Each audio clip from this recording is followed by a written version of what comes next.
सुकुम्बासीका समस्याहरूलाई चाहिँ कसरी हुन्छ सक्दो तपाईले सहयोग यसमा चाहिँ समाधान गर्नतिर लाग्नुपर्छ। हामीमा यो विश्वास छ कि अरूमा के छ हामीले बार हेरिसक्यौं होइन। अब घन्टीमा चाहिँ अनेकौं विकराल जनताका विकराल समस्याहरूको समाधान चाहिँ घन्टीमा छ भनेर हामी सबैले घन्टीमै भोट हाल्ने आशा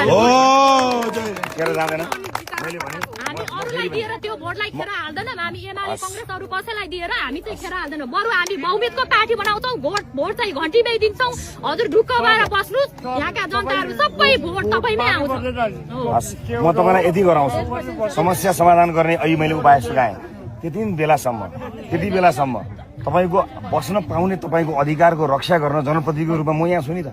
मेरो त कार्यालय यहाँ स्थापित भएको छ नि। 3 चोटि त सार्वजनिक सुनवाई गरेको छु। म घर दैलोमा आएँ, चुनाव जितेको चुनावमा होइन, म भइरहेको छु। म सार्वजनिक ठाउँमा छु।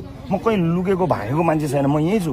तपाईँले मलाई भन्न सक्नुहुन्छ, मेरा साथीभाइहरू हुनुहुन्छ, पार्टीको सङ्गठन छ यहाँनिर, अफिस छ, हामी जवाफदेही छौँ। र तपाईँलाई व्यवस्था नहुन्जेलसम्म विस्थापित हुनुहुन्न। तपाईँहरू अर्को व्यवस्था गर्न सकिएन अरे, समयले भ्याएन, एक्जामहरू लागेको यो ठाउँको चाहिँ समयले पुगेन अरे, व्यावहारिक रूपमा भने भएन भने तपाईँलाई कसले उठाउँछ? त्यसरी त्यस्तो हुँदैन। व्यवस्थित नगरिकन विस्थापित गर्न सकिँदैन, हुन्न। अनलेस असाध्यै आँखैले हेर्ने गैर कानुनी रूपमा हडपेर कसैले बसेको छ भने त्यो त फेरि राज्यले आफ्नो अधिकार, आफ्नो सम्पत्तिको अधिकार राज्यसम्म छ नि त, त्यो गर्छ। तर तपाईको अधिकारको हनन नदिने गरी कानुन बनाउने र तपाईलाई व्यवस्थित गरेर स्थानान्तरण गर्नु पर्यो, मुआवजा गर्नु पर्यो भने त्यो सबै व्यवस्था कानुन बनाएर भएको कानुनको पालना गरेर आयोग बनाएर गर्ने कुरामा तपाई निर्धक्क हुनुभयो। एकदमै यहाँका जनताहरूले चाहिँ तपाईमा चाहिँ सबैलाई यही भन्नु होला है, त्यो आशालाई चाहिँ निराशामा नबदल्दिनु होला। यति भएको छ। मलाई यहाँ आउनु छैन र अग्रिम बधाईको शुभकामना गरे। ल बाबा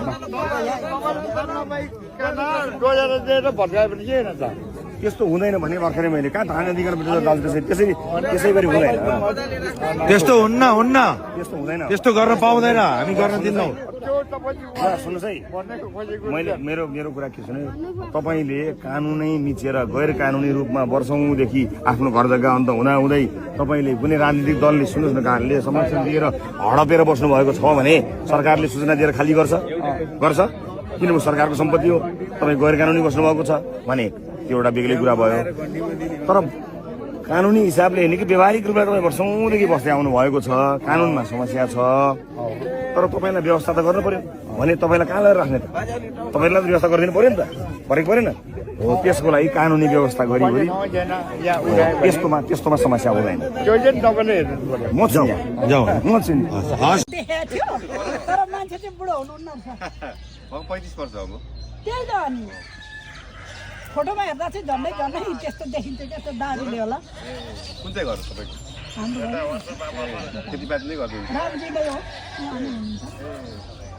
खेतीपाती नै गर्छु, त्यो अनि किसानले त्यही त हुन्छ। यहाँ चाहिँ पूर्जा भएकै घर हो सबै?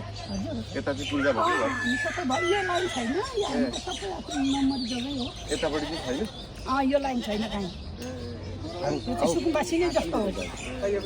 कति वर्षदेखि बस्नु भएको?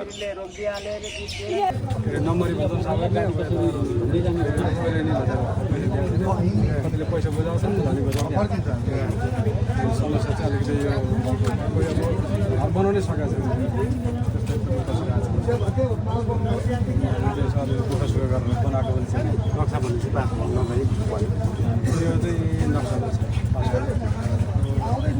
नम्बरी नै भन्छ। तपाईँले कति क्लास पढाउनुहुन्छ? हजुर म त सानो टिचर सिकाउँछु। कति क्लास? म 5 वर्षसम्मको टिचर हो। 5 वर्ष? कतिजना पास हुन्छ वार्षिक? केपीओले थाहा छ हजुर? होइन वार्षिक कति पास रेट कति? होइन हामीलाई भनिसक्यो त, प्रधानमन्त्री भएको बेलामा 52% फेल गर्ने भनेर हामी त ट्याग लागेको छ त। अहिले चाहिँ कति तपाईँको मात्रै? तपाईको मेरोमा त हजुरलाई बेला 70 देखि 80% पास हुन्छ। तपाईँको 100% पास हुन कति समय लाग्छ? कति? लगभग म जस्तै टिचर जवाब नदिनु, त्यस्तै हो। सुकुम्बासीको पूर्जा दिन त्यति बेर लाग्छ नि।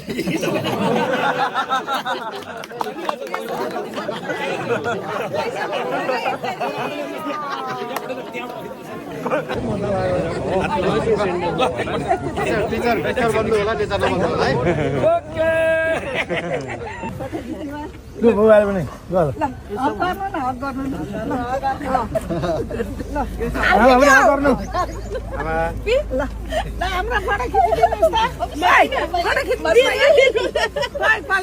फोटो चाहिँ